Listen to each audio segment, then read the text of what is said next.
Hey guys, tis Danny. Today, a video that you've all been waiting for, or at least some of you. We shall be repotting finally one of the Phalaenopsis orchids. And this particular one is the Sarah Gold. Do you remember we put this, I forgot the name, this aiding material that was meant to keep the flower spike straight as it broke? If you missed that video, check it down below in the description.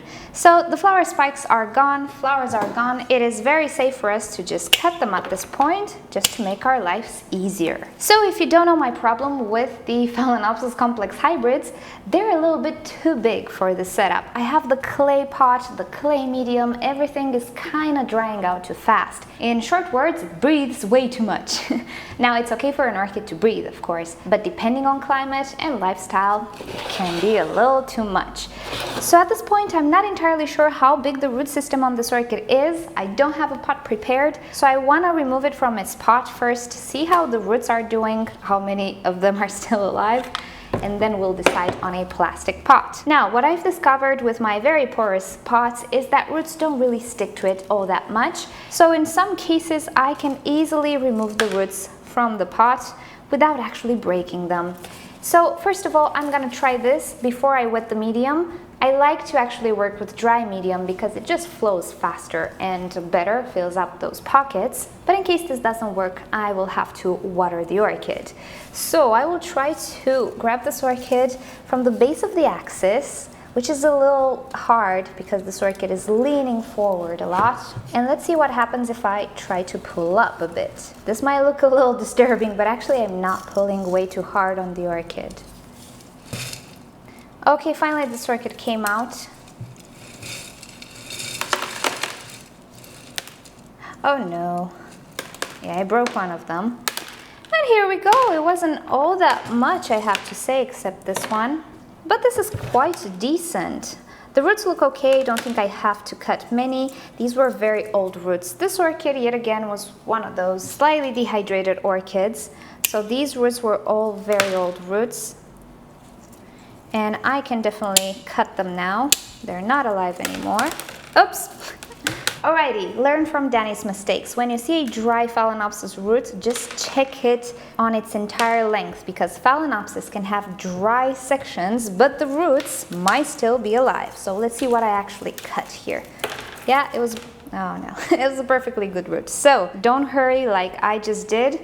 If you have sections that are dry, chances are you will have sections that are still alive. Do not cut those like I just did. This obviously can be cut. However, if you have sections that are towards the tip, which are dry, you can cut those sections and leave the rest of the root alone. So there we are. I cut away more roots than I actually intended, but hey, that's that. Now we can actually see the roots that have grown in the clay pot. You can see they're very flat on one side. This is where the pot used to be, and everything else was inside. And also we can notice them through their color. If they didn't receive light, they didn't produce chlorophyll pigments, so they're not green. But they're perfectly viable. They still absorb water and nutrients. So all of these whitish roots, they grew last year, including the ones I just cut. And about the old roots, I don't really have too many old roots because most of them were lacking to begin with. But yeah, it's a decent root system, I would say, considering it was starting to suffer from dehydration. So let's just get rid of these roots that I just cut right now. And since my root system is not huge, I don't think I need to go overboard with the plastic pot either. So I'm just gonna go prepare my plastic pot and come back when I'm done. Alrighty, so I chose I think this is a 14 centimeter pot that I just received from Ana Maria. For the purpose of this video, I will use a clear plastic pot, but I have to tell you that my Phalaenopsis most probably will not sit in clear pots. I've already repotted a few that I will show you in clear pots just to film root systems, but the problem is that these Phalaenopsis get very, very big with large root systems, and finding bigger clear plastic pots is not all that easy and it's not all that cheap. So I prefer to save my clear plastic pots for other, let's say, more important plants, or actually the plants with the roots I really want to see rather than the Phalaenopsis. With phals, we know they're okay. We have a few for video examples, but most of them will be in white pots directly, actually. So I'm gonna show you. I already started. What I will do now is reuse this medium. The medium is not broken down, and as I see it, is not dirty or anything either. It's perfectly fine to reuse it, so that is what I will do.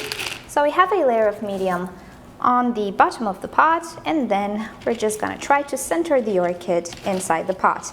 Now I don't want to place it like so. I kind of like this leaning over effect that Phalaenopsis do. It's not space saving, but it looks kind of pretty. So the roots obviously fit inside the pot, so I'm just gonna fill it up with medium.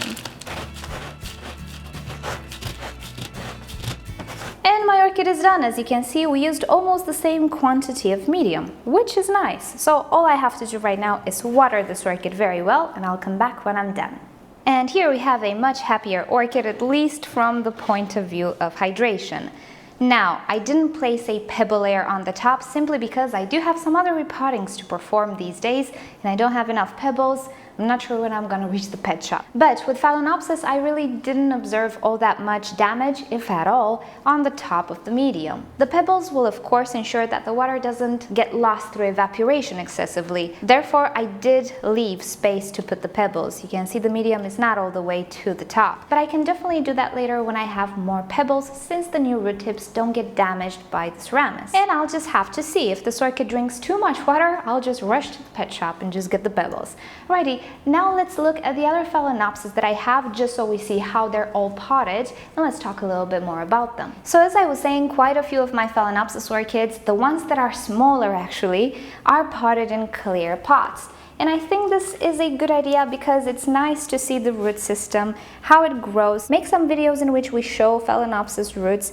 That's great, but really I don't need all of my Phalaenopsis to be visible in this way. So what I started to do was to actually pot them directly in the white pots. And these white pots were sent by one of you lovely people, from Rylene actually, in the USA, from the dollar store. Did I just say from a million times? I think I did, sorry. So yet again, as you can see, I don't have the pebble layer, and that's because these pots and this setup actually remain wet for quite a lot of time. In time, I might decide to put the pebble layer or just leave it like this. The orchids are now much more hydrated. They're not floppy anymore, and the pots are big enough to maintain the roots happy and leave them grow for at least a few years. So I do believe that most of my Phalaenopsis will be potted in this manner, not in clear plastic pots, but I do still have quite a lot of phals in clear pots as well, so that's not an issue. We'll still see the roots, but for the big monstrous ones, really we don't need to waste all that many clear plastic pots. So there we have it. Repotting phals has become quite an easy job to do, and as long as I have pots, everything is okay. I don't need to mess around with buying new medium. I reuse the old medium. I don't remove the medium from the older roots. If I have any dead roots, I just cut them off. And that's pretty much it. If I don't film, I can repot a phal in about 5 minutes. And that's really a joy when you're dealing with potential very big root systems. So there you have it. I hope you've enjoyed this video. As I was saying, repotting videos from now on will not be very interesting because they're just so simple, but it's actually better for the orchid. Okay, so the following days I will make a video with the growth stages of Phalaenopsis orchids, since quite a few of you requested it after the Vanda pattern of growth video. Probably this will happen next week. We will have the competition, the viewers competition as well. I will try this weekend. I do have to do a few things, but I will try my best. If not in this weekend, then definitely next week we'll make the competition. And if you don't know what I'm talking about, check out the description down below. I'll link you to the original video that will explain everything. And in other news, I finally changed my phone after 4 years. My old phone, I had it for 4 years already, and it was the greatest companion I've ever had. And it actually has a little bit of a story behind it that I was thinking to make in an outro, not in a video or anything. So let me know if you're interested in that outro. I might do it tomorrow. Plot twist, it kind of has to do with orchids. The new phone is in a weird way related to orchids. You won't believe it.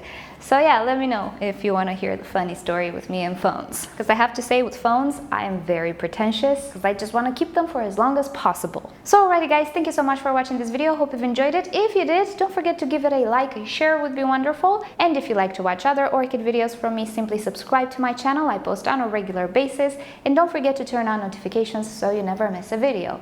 And with that said, I'll see you all next time. Bye! In other news, I just discovered the seed pod has cracked open, so I might have to do a video on this one soon. I was not intending to sow the seeds or to send them to nurseries to sow them for me. I'm not really interested in seedlings of this orchid, and sowing it is actually pretty expensive. I'm not interested in it, but I do want to keep the seed pod just for video purposes. I've never seen orchid seeds, and it would be interesting to make a video on it, so yeah, one of these days, if I still have any seeds left, nothing fell on the shelf, so they should be there, I'll make a video with orchid seeds.